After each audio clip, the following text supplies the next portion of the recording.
Hello and welcome to my Delta today, the 4th of July 2022, on Monday, of course, the beginning of the week, and we are here on Silverbird Television to kick off your weekend the best way that we can.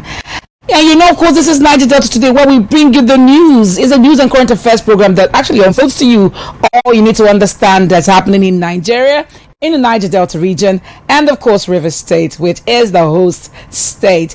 All right, we will take a break at this point, but we come back so much more. What do we have for you today?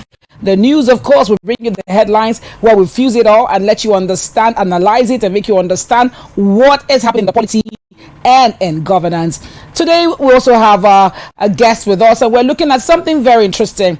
It is as regards to the 2023 elections, the young people who are indicating interest to run, who have won the various tickets in their various parties. How will they swim this? How looking at, of course, the budget for running election, and the fact that young people sometimes are not taken very serious when it comes to governance in Nigeria. I will look at this.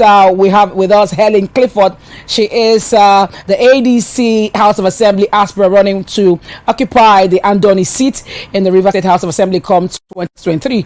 We will take a break at this point. When we come back, the show unfolds. My name is Deborah Agbalama. Be right back.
Okay, welcome to Niger Delta. Of course, this gentleman. Yeah, it's a beautiful day. Looking well rested after a birthday weekend. Thank you so much, and I must say, I'm deeply grateful for for everything. You guys really made it awesome for me, and I owe you guys a big time. It's a beautiful Monday right here, and of course, I always enjoy doing this business with the one and only Deborah. I was having a conversation with her earlier. I said the energy and enthusiasm she brings to the table each time is something else. And I can't rule out how you make it so interesting too with your own energy. Back to the news, and this morning what are we looking at? So much is happening. Calls on, of course, your child to actually put up a paper and leave the party's championship seat. At this time, looking at, of course, since they have a northern candidate, pressure is mounting, and it's not far. We know the people who seem to be pushing that pressure at the moment. Well, over the weekend, there were actually talks about the fact that he had said, all right, we're going to work for the party to win, talking about on weekend, the governor of Rivers State, who seems aggrieved by the way things happened during I'm talking about the primary and the issues that followed afterwards with the vice presidential candidate for the PDP and all that. And there's been calls about saying I think we should go fix things with him and all that. Well, at this point, do you think your child will survive this? Do you think that they can pull this through to run a northern chairman, of course, a northern candidate? You know, if we're talking about equality here, I think with having the presidential flag bearer from the north and also the PDP chairman from the north, that's one of the reasons why IFI is saying, I mean, some of the key positions should be zoned to the south, because if you look at the BOT chairman of the PDP is from the north.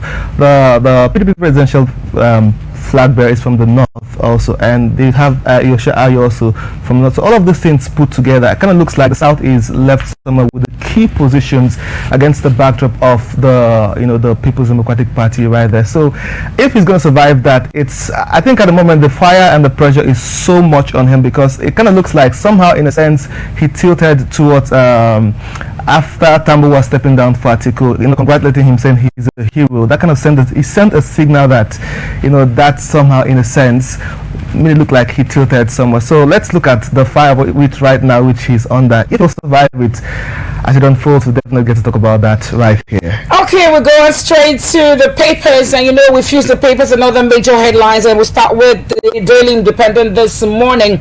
And on Daily Independent, we have here that applicants groan as international passports scarcity hurts travel plans. Well, sometime last year, you would actually remember that there were talks about this same thing. It's been on since 2021. If you remember a video when some people who live abroad went for their renewal, the passport renewal, and how they had to queue. They were complaining that they were giving precedence to some people who were selectively maybe high class, and they complained that the fact that they've been coming here for weeks and there's no response on when their passports will be out, and most of them actually need to make these passports readily available to renew their visas and all that. So, well, it seems like it has not faced off. We'll go on further to read. It says Nigeria still prints documents in Malaysia 15 years after, and corruption affecting printing documents in Nigeria. This is actually coming from a source that is undisclosed by an undisclosed source by the Daily Independent from their own findings and their own analysis. Talking about that findings, right? The 15 years after was still printing passports from Malaysia. I also learned that around 45,000 was recently received, and if that was said, that would be for Nigerians. 5,000 copies. Yeah, copies actually, received for Nigerians and also Nigerians in diaspora. But also they are talking about people should go online to avoid corruption and having a physical interface with officers against the backdrop of that. But it's a sad one if after 15 years we're still looking at we're printing passports from Malaysia. But let's flip over to next. Ladies right here, well, kind of like from my own angle, looking at the economy and also business. So we're going straight right now to Business Day, and the headline of interest coming from the Business Day says Nigeria's H2 economic outlook dims as headwinds mount. It says Nigeria's H2 economic outlook dims as headwinds mount, and in essence it kind of looks like we just started the second quarter of the second half of the year, and with that our economic outlook is really not on the bright side. That's coming from experts and authorities. Your reaction? And well, the projection shows that it will worsen. It's going to take a further down slope going by the way the quarter started. The forecast is that it will even get worse before the second quarter finishes up. So the third quarter. This is the third quarter. Yeah, it's the third quarter, but the second half of the year. Second half of the year. So that's a prediction. But the thing is, with all these predictions and all this forecast, there is nothing done by the federal government to see how they can wade into it. The finance minister has kept quiet about this. There's really nothing being done to say, oh, this is what it should be. People have made suggestions to say we have inflation biting really hard. Maybe it's time for the government to at least make the sufferings ameliorated for the people, but at least lifting some taxes, reducing some taxes, and you'll see how they can balance things so that at least it won't hit hard on the end users. Talking about people who are the consumers, who will just perhaps the daily buyers and all that in Nigeria, but it doesn't look like it's happening. So you find out where someone who has earned 30,000 naira for the past 3 years will have to cope with the same 30,000 naira in this particular time. Well, it hurts the up and it hurts the down even worse. That's what it's looking like for the business angle and of course the economic area for Nigeria. It's quite unfortunate. Okay. The next one we're looking at right now is The Guardian, and the headline of interest coming from The Guardian. This one says stakeholders fear Lekki seaport will replicate Apapa pains. That's what it looks like right now. Talking about the Lekki deep seaport, they just received I think the first shipment right there, and it kind of looks like what they're seeing in Apapa actually is it's the fear right now that might also replicate there if something is not done about it. So I was expecting the Ibom and the Bonny deep seaport, but the first, which is the history right now, is that the Lekki is almost good to go. Okay, well, I buy their fears. It could not be far from the fact that the Lekki is already, it's like a new area, residential, more like, Yeah. and pushing the seaports there, a deep seaport there. Apapa is a gridlock Exactly. with lots of trailers parked and so many things, vehicular movement. So it's kind of a block everywhere. There are certain times of the day that you can't pass through Apapa, and of course you find out that if that moves to Lekki, it's going to be really bad for residents who are there. So I think this might not be far from their concerns. So we go over to the Nation, and on the Nation today we have as the major headliner there, it says PDP crisis, Atiku forecloses discussion on office sharing. Well, it goes on to say standard bearer to meet Wike, lead reconciliation process. Well, it's looking like the pressure is beginning to mount on Atiku, and he's bowing to it at this point. Last week, he didn't seem to be shifting grounds that I was going to meet with Wike and have a reconciliation. Perhaps he didn't see any quarrel in the fact that he didn't choose this particular person. The party is supreme and you should flow with what is the rhythm. But it looks like after so many talks coming from Wike's friends, I'm talking about Ayo Vayoshe, talking about Samuel Otom of Benue State, it looks as though now it's sinking into the head, especially when of course the PDP leaders have come to say that we need this person to be able to mount a lot of energy in the south, so we cannot rule him out. So there is need for us to see how we can still get him into the system and soothe his pain, if there be any. You understand?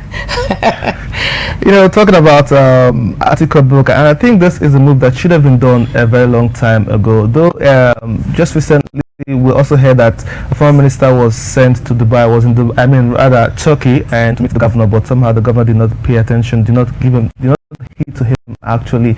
And so right now PDP needs to really put the acts together. It's a party that hardly survives internal implosion.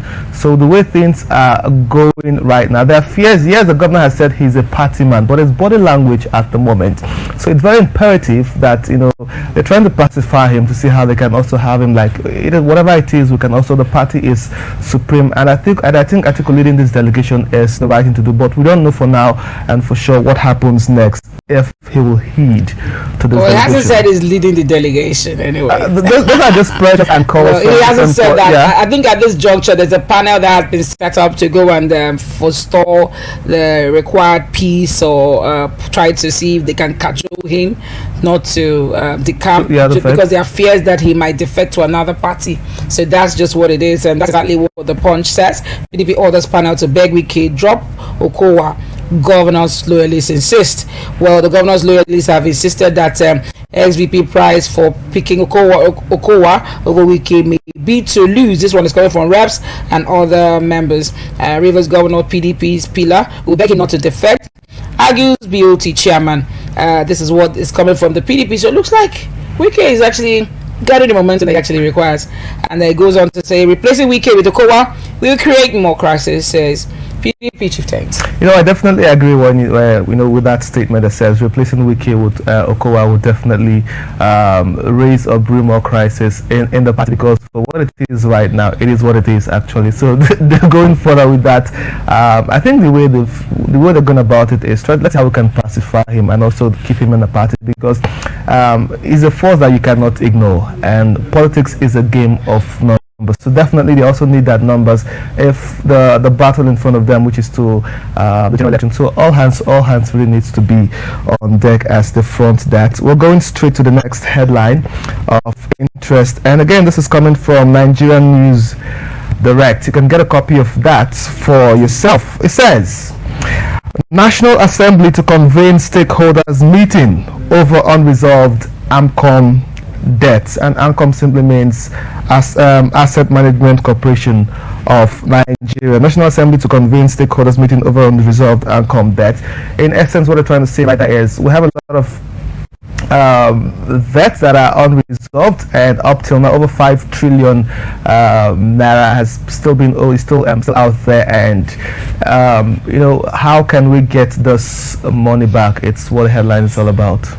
Yeah, well, you will recall that sometime in 2019, the House, not talking about the National Assembly, took it upon themselves to wade in and see how they can get APCON to be, of course, very functional, and see how they can get back this money's owed. And at that point, they began the confiscation of property owned by most of the debtors, and a lot of companies are actually down the drain going by that. I know a few companies that I'm aware about that had AMCON debt issues, and at the moment now they're no longer, the federal government has taken possession of their companies, and they are no longer, you can call them defunct. Anyways, but it still remains that there's so much debt also being owed, and well, they need to take steps to see how they can get the monies back, because if you take a loan from of course the government, you should be able to pay back. If you take a loan, I'm talking about commercial bank loans, and all the loans that of course is regulated by the Central Bank of Nigeria. There's a point it gets to where AMCON will wade in and see how they can facilitate the recovery of these funds, and we do hope that they are able to do that. But just that, they also cry that sometimes they have a selective weapon dissemination, that kind of thing, where you shoot at only someone that is not armed by a bulletproof, that kind of stuff. So it's more like will everybody be affected by this? We know there are some of these government functionaries who own companies who actually owe. And when you see these things happen, it doesn't touch them most times. And on the downside of that is some of those people are also making use of the judicial and other arms of the agencies, ministries and departments to frustrate the recovery of this debt. And I'm trying to recall the name of, I think it's Mwokolo, one of the chairman of the committee, and he said that agencies and departments are supposed to be, working together, cooperating to see how they can retrieve this, but kind of looks like they are working against themselves, and also in a sense forestalling or delaying how to get this debt back. So that is what it is actually. But let's see, hopefully some of these monies that are being owed will be recovered very soon. Okay, well, you sound like you're the assistant. Okay, so we'll go over to the next story.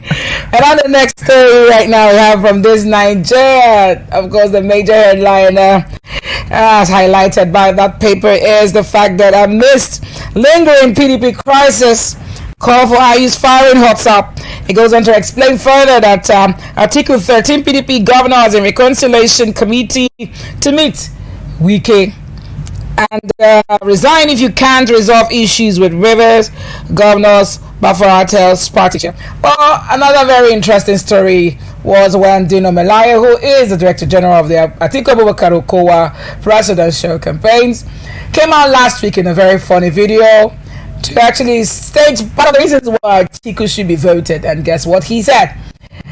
This Kogi state politician who contested the senatorial election and lost under the PDP, but now very relevant as DG, went on to canvas saying that Atiku has got wives from different geopolitical zones, and so therefore unifies Nigeria. And well, he is actually a real Nigerian because he has an Igbo wife, has an Hausa wife, has a Yoruba wife, has wives from all the geopolitical zones, and says he even has a Bayelsa wife, so goes on to say this makes him a very good candidate who can win election. Well, but some of them took a swipe on him and said, you talk about unifying Nigeria, uniting Nigeria. When you can't unite the PDP, you have to be able to call the PDP together, get your house in order before we can have faith in you. Would that be a vote of no confidence being swiped on him indirectly? Yeah, it is in a sense indirectly, though he has promised to unite the party together. What are cheap actions are what people are looking out for right now. Yeah, there are calls that he needs to lead a delegation to get in touch with the PDP River State Governor. So let's see how it goes. We're going through to the next headline. This is coming right now from the Daily Trust right here, and this is on a very sad note. 30 killed in Ogun, Yobe, Kogi Road accident. That is the headline coming from the Daily Trust. It says it's a sad one, but it's 30 killed in Ogun, Yobe, Kogi Road accident. Autumn's convoy involved as truck crushes for vehicles in Abuja Kefi Road. That's a very sad one right there, Debbie. Yeah, quite sad one. I mean, just saw how my face just dumping. Well, quite a sad one. We actually would pray for the souls of those ones and the ones that are grappling to get well back. We pray that their recovery is speedy and they get back on their feet soon. Yeah, our prayers are with that God will grant the families the fortitude to bear the loss. For those that died, and then those that are perhaps struggling for their lives in the hospitals will get fine soon. Okay, well, that's the much we can take on the headlines of the news, and this is a point where we'll take a break to bring you the other side of it. And today, we're looking at something interesting. What comes to your mind when you hear a 30 to 34, 35 years old is running for House of Assembly, House of Rep? You know, what comes to your mind? Well, the future of tomorrow, and of course the leaders of tomorrow. So it's interesting. It's something that should be encouraged. Yeah, the not too young to rule bill is something that has been out there. But the question is, a lot of things are they working in favor of the youth? But it's something that should be encouraged and definitely applauded. Okay, well, today we'll talk about that. What are the challenges as regards we look at the 2023 election in focus? What are the challenges that are bedeviling, or perhaps the hurdles that the younger candidates are facing? What are those hurdles? Well, we will take a break. When we come back, we'll play to you a particular young person who contested for presidency under the APC. I'm talking about the APC primary, and he was the one that gave that lease of hope. Oh, finally, he said he was 40, you know, and finally, you know, there's somebody who's out there who's going to be, speaking for the youth, and perhaps who is contesting, and he made it to the primary. So let's see. And this man gave a very sweet speech and eventually handed over to an older person. They actually stepped down for an older person. And what that means is there's not yet time for the youths to rise. That's what it just says. Well, we'll play that particular clips for you. And when we come back, we'll have Helen Clifford. She is the ADC candidate for House of Assembly and on the constituency. She is young. She's 34. All right, and when I thought she was younger than that, but when I saw her age, I said, okay, that's nice. Well, and she is running for this position. Looking at the fact that I actually wanted her to come on because I think she depicts exactly the kind of energy I'd like for a young person to have. And so I said, okay, let's talk to her and to know what are the hurdles the young people who are vying to take over. What are they seeing? What do they encounter on a daily basis? We'll get to hear this and so much more after this break. Your Excellency, the President of the Federal Republic of Nigeria, President Muhammadu Buhari, Your Excellency, the Vice President, Professor Yemi Osinbajo, and all protocol duly observed. My name is Dr. Nicholas Felix. I am the youngest presidential aspirant. I am 40 years old. First of all, let me thank the President for signing the Not Too Young to Run Law bill, which gave me the opportunity in 2008, when I was just 37 years old, to run for president. When I came out, everybody said, nobody knows you, you won't win. Everybody said, don't attempt it. But I went ahead, and I came third in the general election. When nobody thought it would happen, it was then I knew that dreams can still come to pass in Nigeria. It was then I knew that the son of a nobody can still become somebody in Nigeria. It was then I knew that the son of a retired civil servant whose pension is just 9,000 naira a month can still become somebody in Nigeria. Without effort, I decided to come the second time under this great platform, the All Progressive Congress. I have traveled to several states. I have met youths. I have spoken to youth. I discovered we have been marginalized. The only title they know how to give us as youth is to be SSA running around without offices. When the bill came, when the fee for the nomination form came, like every other person, I was going to be discouraged. But I refused to be discouraged. I said I must stand to represent the youth. After a while, going through the record, like the sons of Issachar, I understand the time that we are in. I understand that we must put personal interests aside. I understand we must think about the people who are dying every day. We must think about those who have just been killed. I understand that we must think about the youth. After careful consideration, I looked at it. If you look at it very carefully, we have the North, we have the South. And I thank God for all our northern governors. For what you guys did, I throw a salute for you all. For allowing power to go to the South, I throw a salute. But I must say, apart from the North and the South, Nigerians are divided into two religions. We have East Muslim and Christian. I grew up with Muslim, wonderful people. Many of them are my friends. But we cannot have a Muslim and Muslim ticket in this election.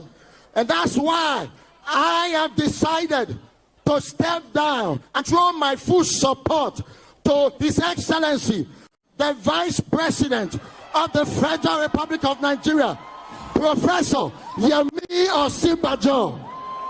Listen to me, all my delegates. Many of you, I spoke to you one-on-one.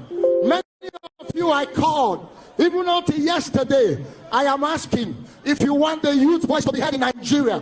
If you want the youth to be in the cabinet, vote for Yemi Osinbajo. I have come to throw my full weight. I have come to support him. God bless the youth of Nigeria. God bless the All Progressive Congress. God bless Nigeria. I'll see you on the other side of victory.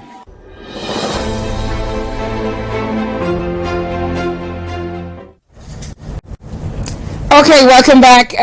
It's Niger Delta today, and we're joined by, perhaps, I don't know whether she's the youngest candidate for River State elections at the moment. I'm going to have to do a survey to find out that. Well, but she just corrected me that, of course, she's 33 and not 34. I'm joined by Helen Clifford. She's running on that African Democratic Congress, yes. African Democratic Congress, ADC. And she is the House of Assembly candidate for the 2023 election, hoping that she would represent Andoni constituency. So we go over to the top. We just watched an interesting video of where a young man called Nicholas Felix did actually bought the form to run for presidency under the APC.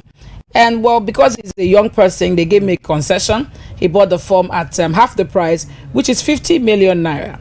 And after this, he came off stage and gave quite a very nice speech, talking about when that was time for the young people to take over. We say the youths are the leaders of tomorrow.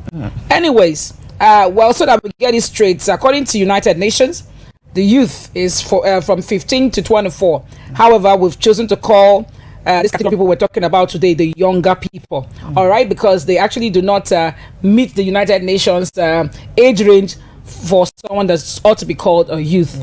However, we know that there's been this argument that at least 45 should also be rated as a youth, you know, between that age. That's what it is. But for Nigeria, I think the benchmark is 40, you know, so that is why you have to be 40 to contest for the presidency.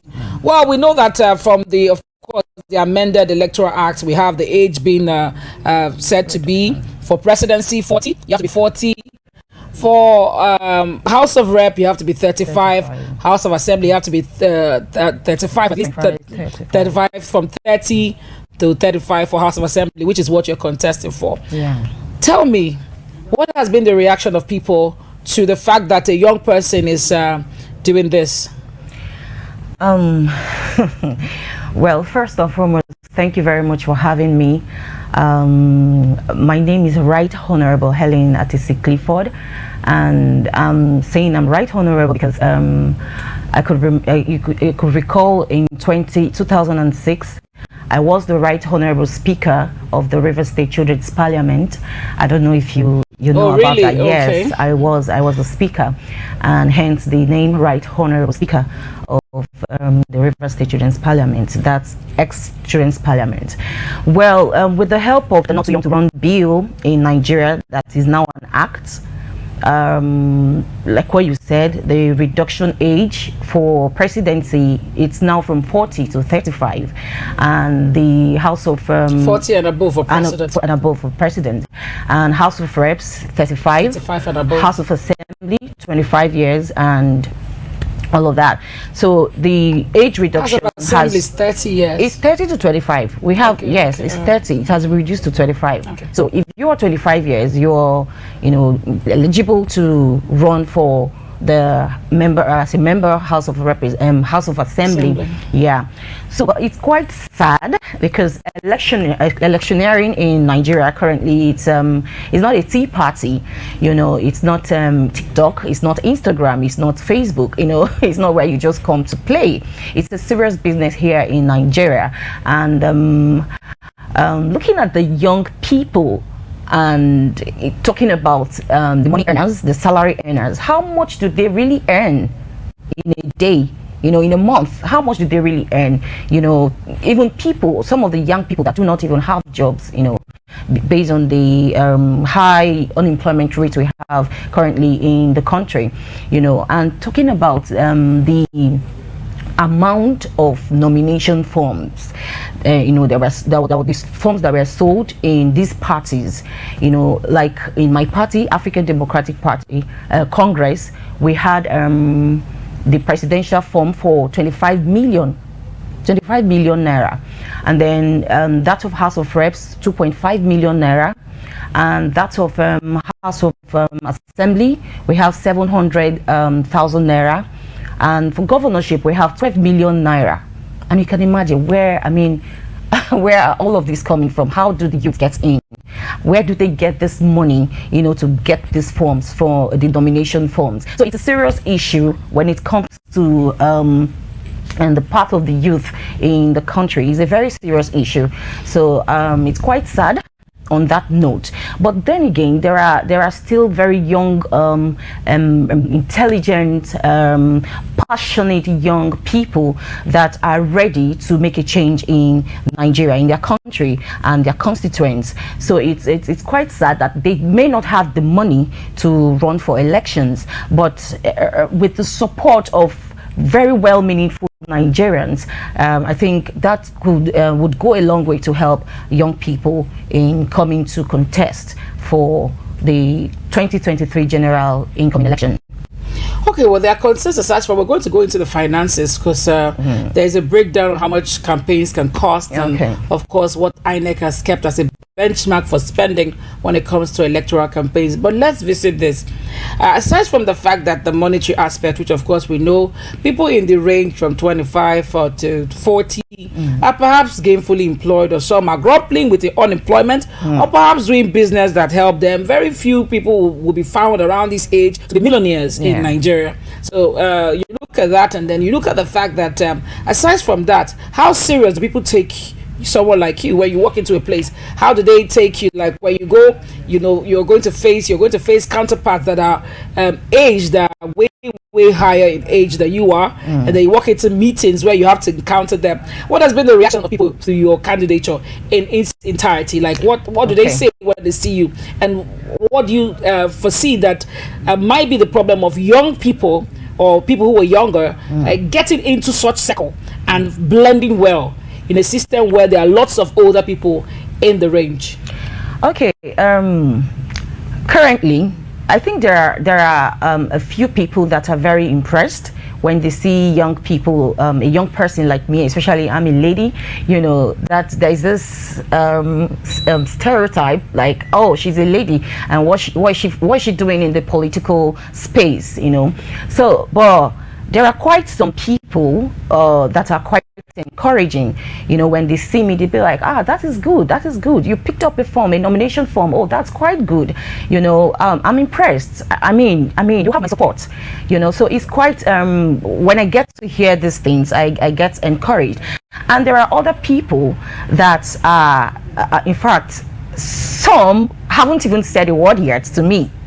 Yes, believe me, trust me. Some haven't even said a word yet to me, and but I'm not looking at that angle. I'm only looking at the positive side. People that are encouraging. We're trying to look at the hurdles. Okay, so when we paint these hurdles, we can't know exactly what the solutions are. So to ignore the hurdle might not be a solution oriented approach. So we're looking at the hurdles. What are the things you have encountered when you go to these places? How serious do they take you?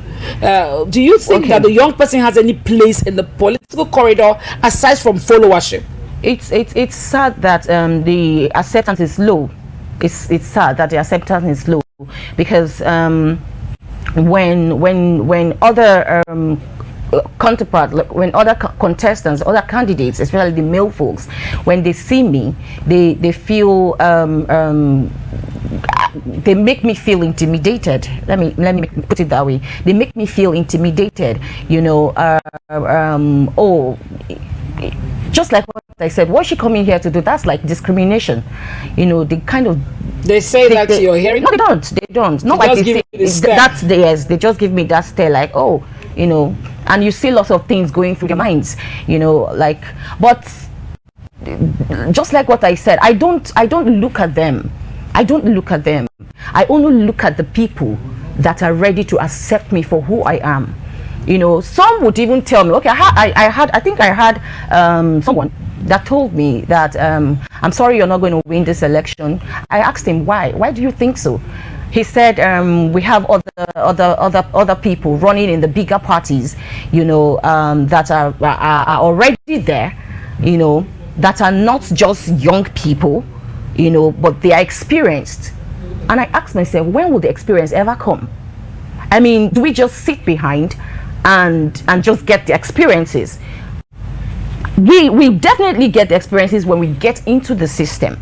I mean this is politics, and with the not too young to run bill, it's an opportunity and a venue for the young people to come into the system rather than sitting behind and watching. It is time for the young people to come into the system and be part of the political space, to be part of leadership, to be part of governance.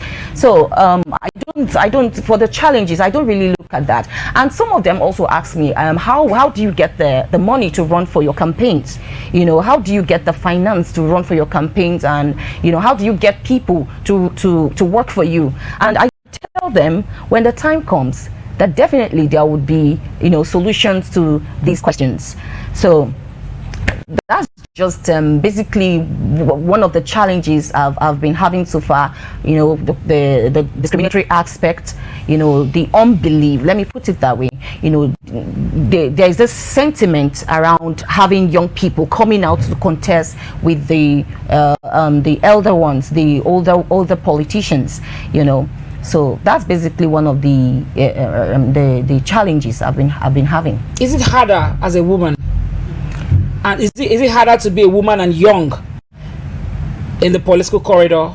You think the men might have it easier? Because I just picked that from your speech just now. Is it harder being a young female politician? Is it harder? It is very, you know, harder. I must tell you, being a woman and also being this young, it is very, very harder for me, you know.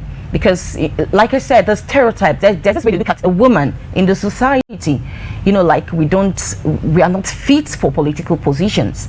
And the mentality, it's gradually, you know, fading out, because there are lots of women that are, you know, I mean, directors, senators, you know. I'm talking about a young woman. Yeah, that's what I'm saying. That's what I'm saying. It's quite very. I think I'm one of the youngest right now running for a political office here in Rivers State. I'm one of the youngest, and based on the fact that my party, African Democratic Party, had Congress has given the opportunity for women and young people to be accepted in the political space, and although we have a lot of women running for political offices in African Democratic Congress, but I am one of the very youngest contestants contesting for the House of Assembly. And this was spurred, this desire, actually, when I attended the Young Women Political Leadership School recently, I think earlier this year, that was organized by Jane said. You know, I met with very young people. You know, I was challenged. I was impressed when I saw very young people who were sharing their stories, you know, how they contested for House of Reps, and I was like, House of Reps? Are you serious? Like, you actually went for House of Reps? And they said yes, they're already in the race. If you go to the northern part, you're already in the race, you know. But when you come to the southern part, there are very few women who are in the political space, so it's a bit challenging. but also very encouraging for me as a young woman to come into the space, because right now currently we already have the 30% affirmative action for women to be in the political space. So hence it's just a determination for me to pick up the nomination form, and I'm here.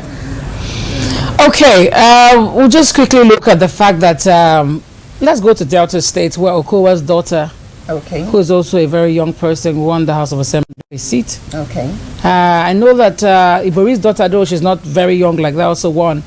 But one would think that for you as a young person, the general perception would be that she has to have people who are guarding her, because they believe that they believe that you might not have the experience to conquer the political fights.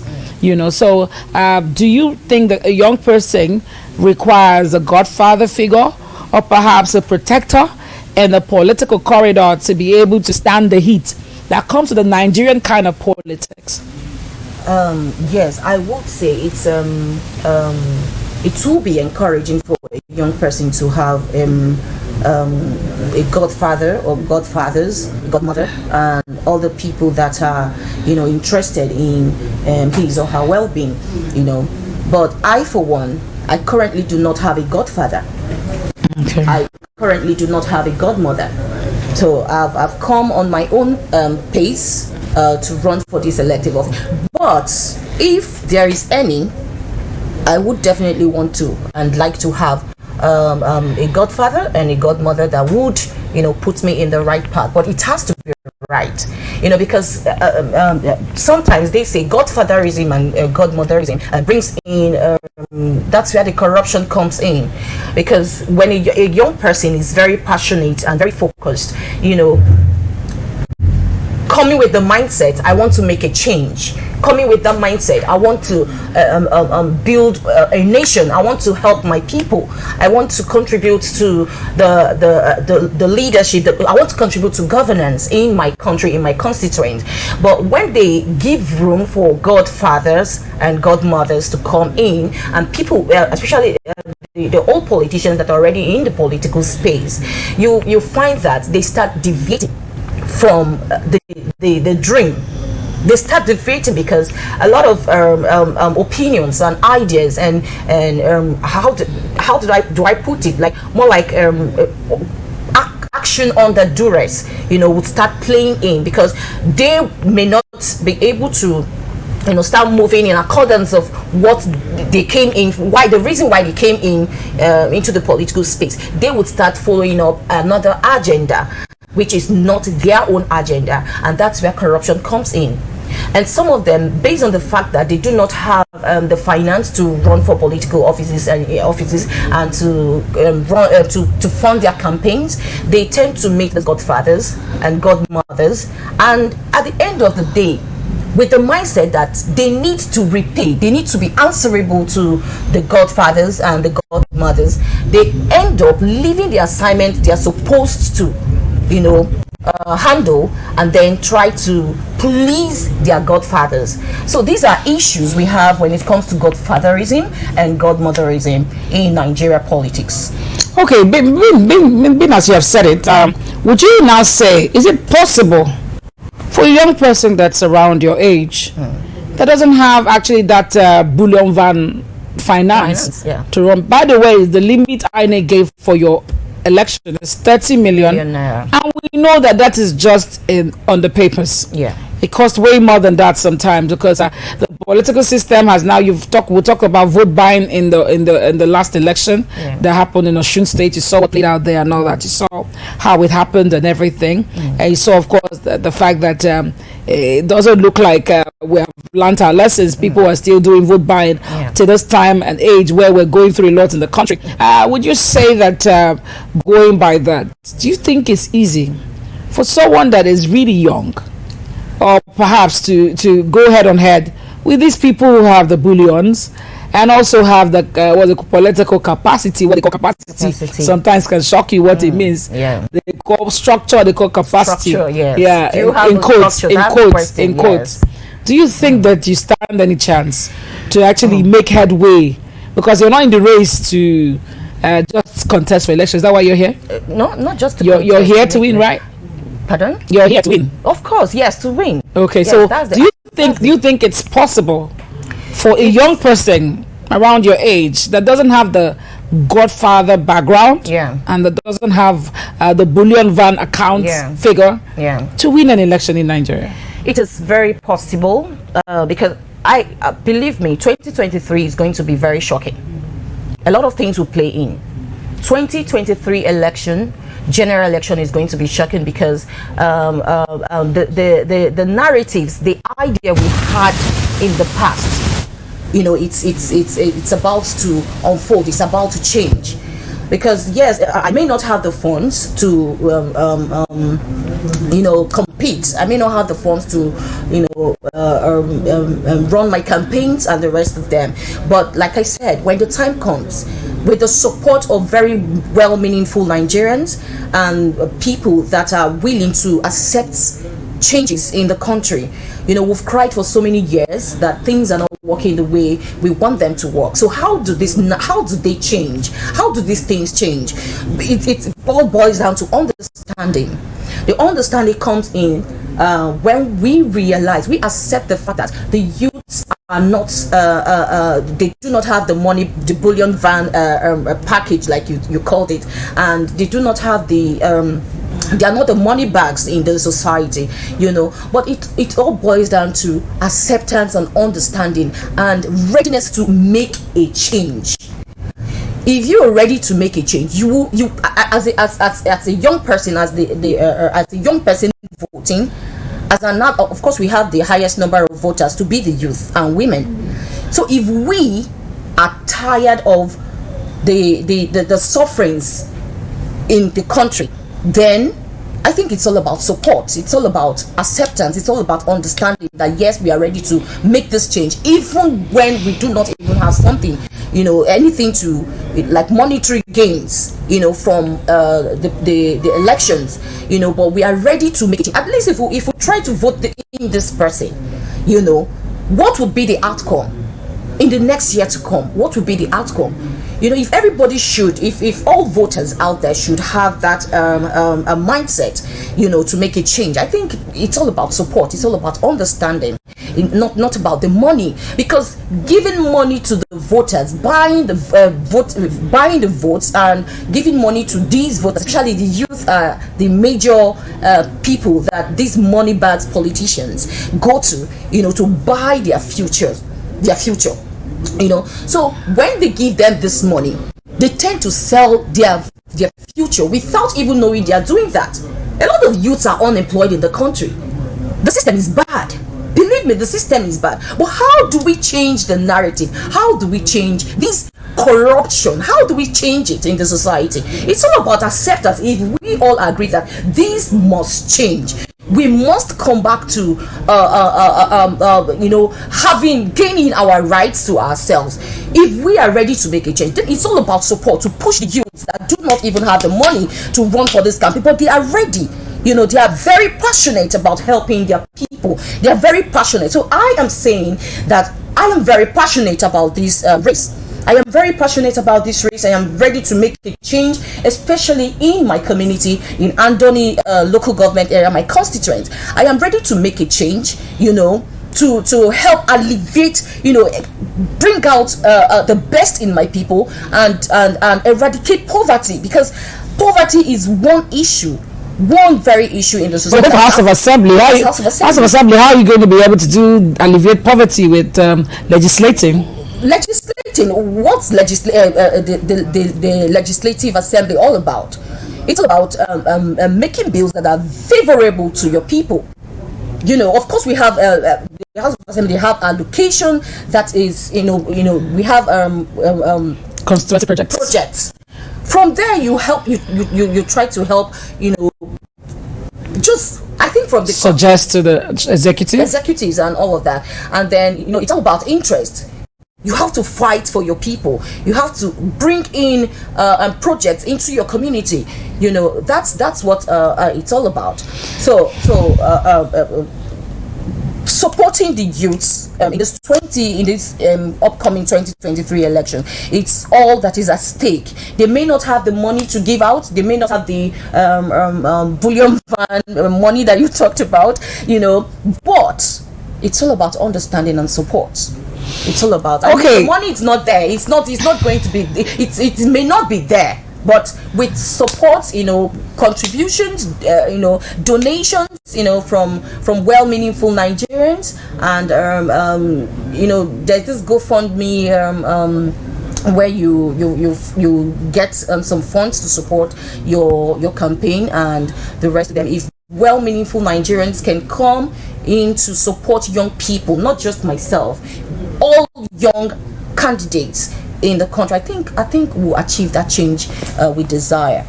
I think so. It's all right.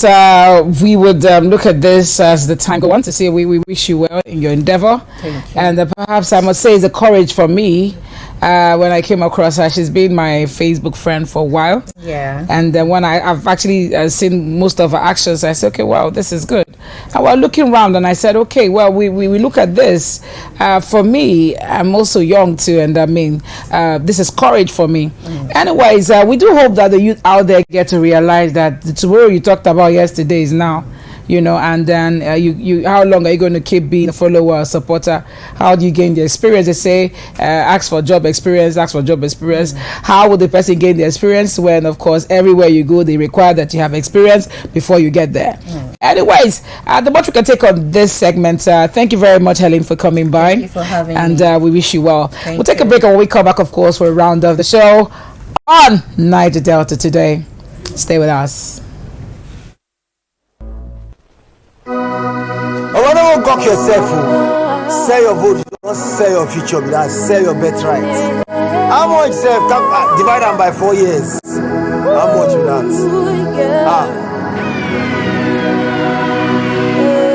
No sell your vote. No matter the thing them they tell you. No matter the thing they do you. No matter how much money them they give you. No sell your photo. No need to fight, because your picking no go join you. They won't corner, they laugh you. Oh, don't sell your photo. Yeah, okay. If you look at the situation, everything harsh for this our nation. Poverty rising and inflation. Line still there for the fuel station. Things gotta change, my determination. This election, no intimidation. The second election, we gotta make sure everybody votes count for the future. Shine your eye, well. Don't let anybody deceive you. Don't let them take your vote from you. Now your future be that. Yeah. Now your future be that, yeah. Oh, yeah. Together we can make Nigeria better. Oh, yeah. One voice. We can make Nigeria better.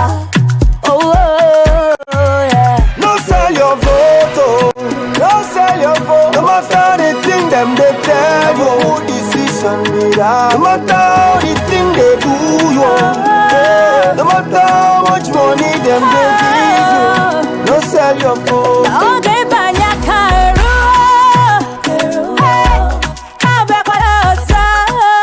I beg you photo.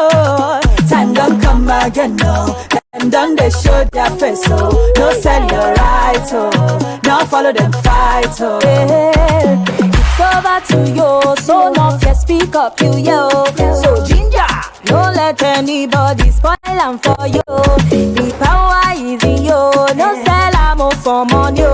No talk about your right, your hoe for food.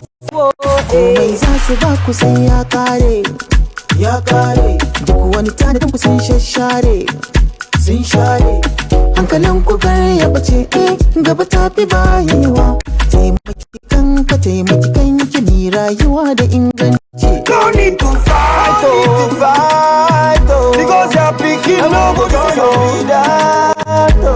They won't corner, they laugh you. Don't sell your vote for your bad.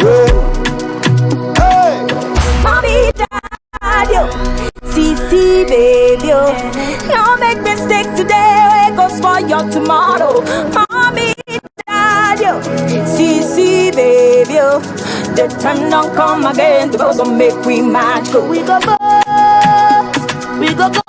it together. We go, decide how to go. Oh, no matter where you come from, we're part of a great nation. That's so. Everyone sing with me. Okay, welcome back. Nice message from Two-Face, Kubams, MI, what's the other one? Tenny, Yeah, Wajay. Nice one. It was a good one. And It just rhymes what we're talking about just now. Exactly, and it was like on point. You know, the message with that song is our votes, our voices, and it's important, it's imperative at a time like this that yes, your vote should really count. And the message is, do not, for whatever reason, sell your vote. Fast approaching general elections and also the state elections and other elections around the corner. So it's important at a time like this to also lend our voices to talk about why it's important. You realize that your vote is your voice. Your vote is your voice, and of course, I think basically young people should also realize that the time is now. The time is now. So it's actually what the speculation is, the fact that young people seem not to believe in young people most times. They have more confidence in the older people. That's what it looks like. But I know it's not true. I know that we can change the narrative. I know that things can be better.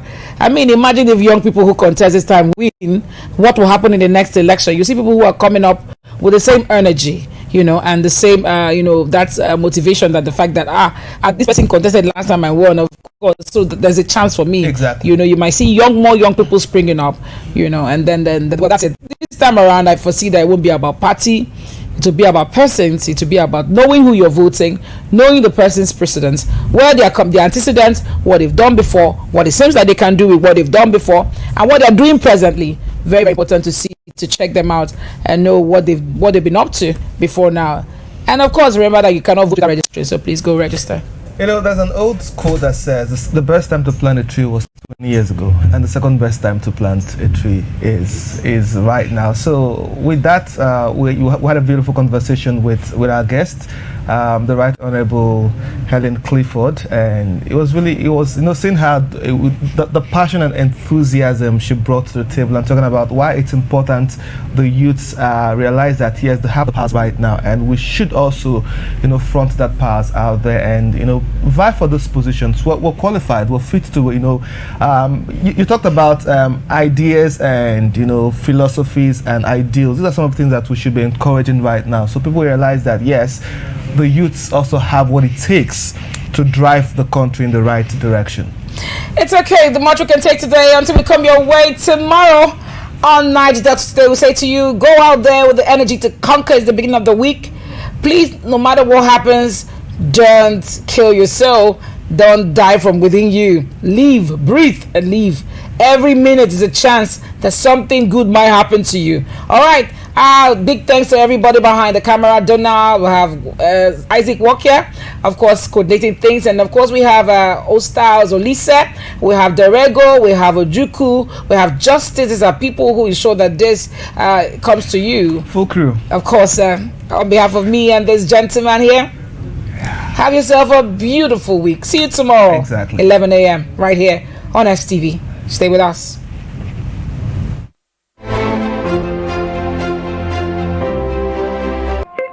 We're taking over. We're taking over. We're taking over. We're taking over. Somebody wave your PVC with a shot. Come on, wave it. We're taking over. We're taking over. We say no to electoral violence. If you have your PVC, wave it and join me sing.